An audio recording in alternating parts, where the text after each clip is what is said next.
good afternoon everyone. My name is Jeremy Sadler of Four Circles Healing, and my foresight's entitled Business Failure for Dummies-ish. Now I'm going to ask for a show of hands to start with. Hands up anyone here who started their business with the intention to fail. Why does that not surprise me that no hands have gone up? Because obviously we started businesses to be a success. Yet many people fail in business time and time again. They flip from one business opportunity to the next. They notch up one failure after another, invest a lot of time, money and effort in doing so, all to no avail. Have you ever wondered why that is? Why do people fail in business? The number one reason why people fail in business is themselves. They bring it on themselves through their actions, their attitudes and behaviours. In fact, you could almost say that they set out to deliberately fail in business.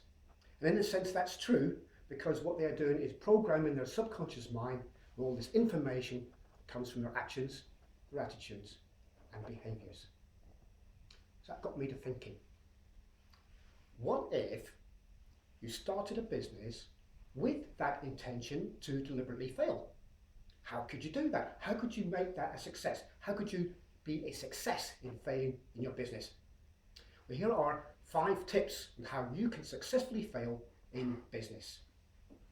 Now, the first tip is one that we all know. Just going to do this. That's it. And I would call it the number 2 business killer of all time.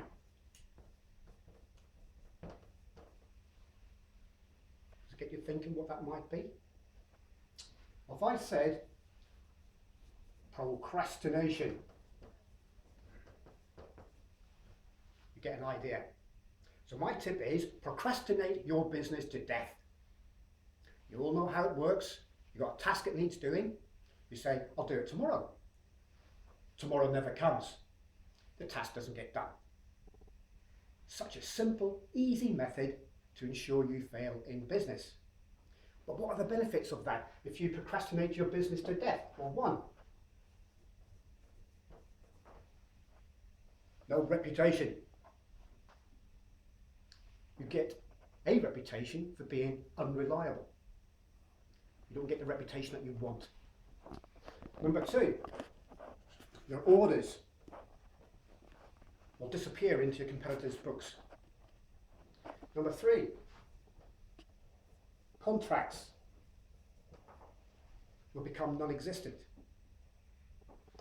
And 4, your customers will stop coming round, even for the free coffee. But then there's a little cherry on the cake as well, because your very helpful friends at the bank will be even more helpful by making sure that your overdraft facilities are stopped. No more money coming in, no more business. Bingo, sorted. Procrastination is the very best and most easy way of failing in business. But let's just say that you're a person of action. You know, you like to do things, you're not really a procrastinator. What could you do? Well, you could exhibit careless indifference. And the clue is there. Care less. You don't care less. You don't care less about anybody. You don't care less about your business. You haven't really got a passion for it.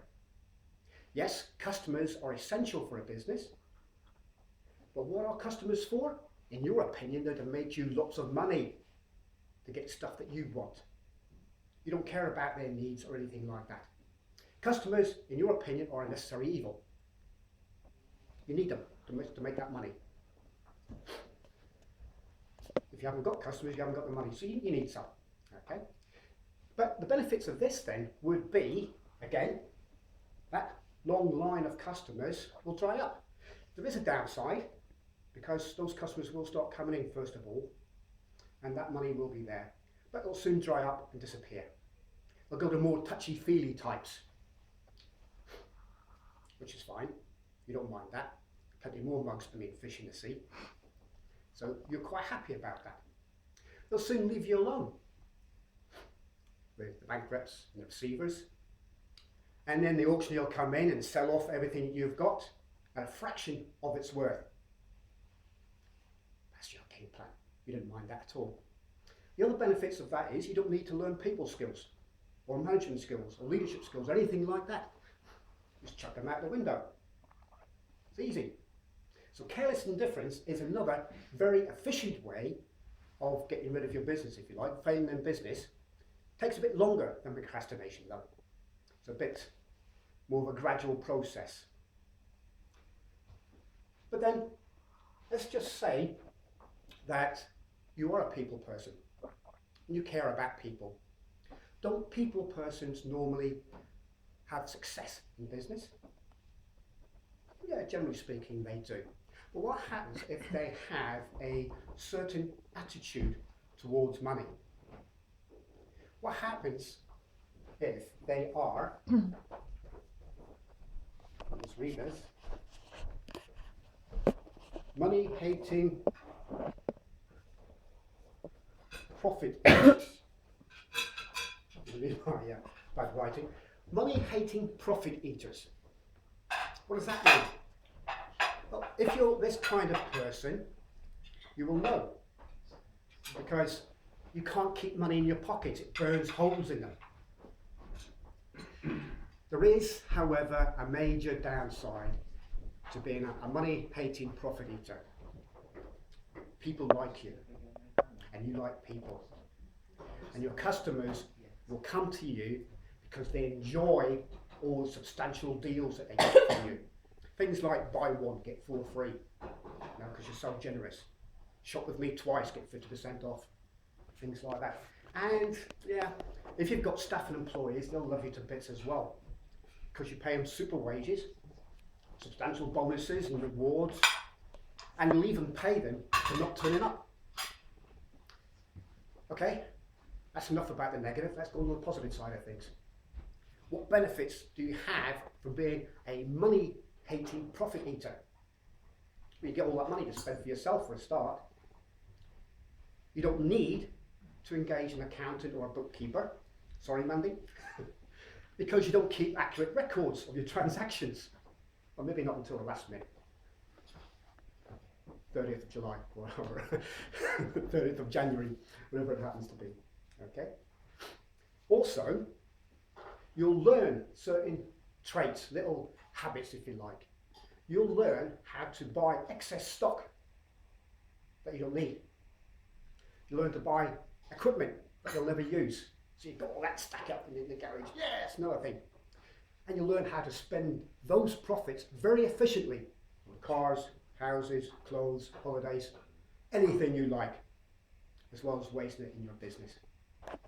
So a money-hating profit eater is someone who likes to spend the money, doesn't do the work to go with it, but is a people person.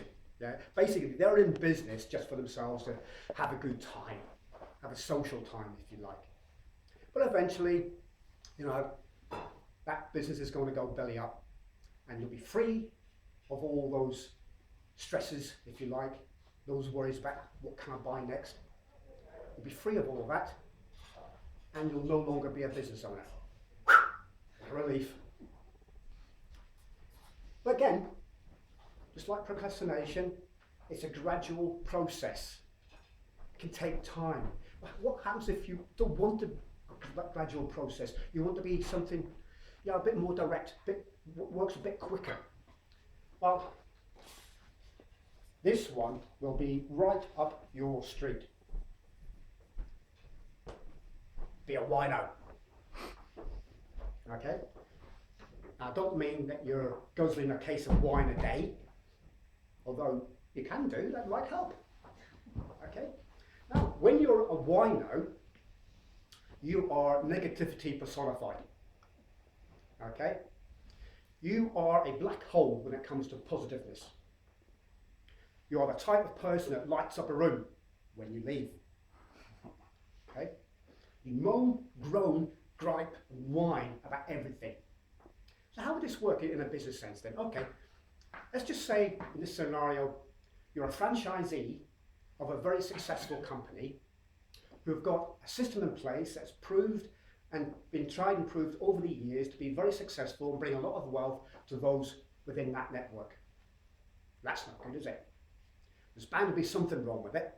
And because you're a wino, you'll find it. There's going to be a crack in there somewhere, you're the one who'll find it. That's what you're good at, finding the faults and exploiting them.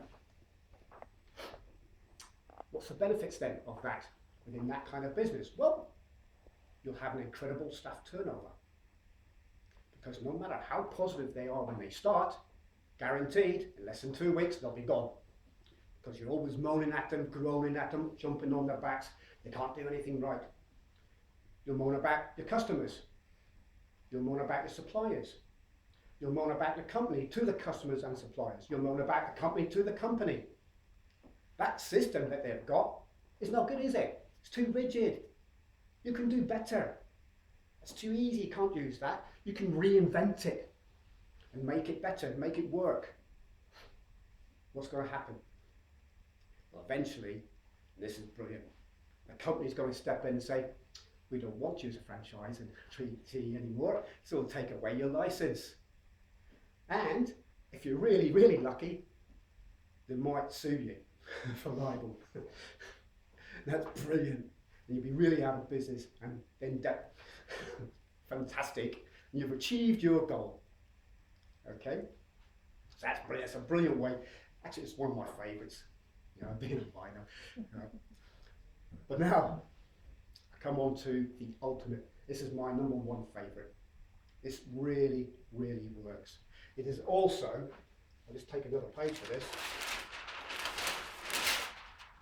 the number one business killer of all time.